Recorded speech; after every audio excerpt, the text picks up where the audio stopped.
Like so many of us, Alan Dominguez didn't always know what he wanted to be when he grew up, I was pretty aimless. And you can see some of that yellow smoke. but not for long. When I was in high school, I remember watching The Color of Money from Martin Scorsese and Paul Newman. And that was the film that really got me to thinking of what a filmmaker actually does. As Steven Spielberg once said, every time I go to a movie, it's magic, no matter what the movie's about. I will never forget that, the moving pool ball as Paul Newman is doing the break with his cue stick, with this lightning rod cue stick. I will never forget that. That was the moment.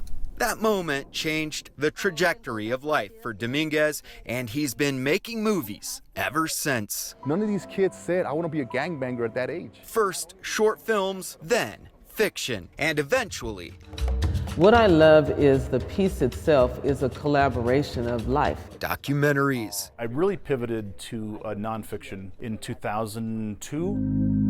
We were working on our premiere work. And he's been recognized internationally for his award-winning films. I've been invited to show films at the Morelia International Film Festival in Mexico a couple of times. I'm very proud of that because Latino filmmakers in Mexico sometimes have a hard time getting noticed. It's that passion that led him here. So you want the camera between you and the light source. He's not only making movies for more than a decade now, There we go. So do we like this? he's been teaching kids how to bring their ideas to life. This is my 13th year here at CEC. Denver CEC, or Career Education Center, a magnet school and early college. He's become like a mentor to me because because he knows how I am. This idea of filmmaking inspires me a lot.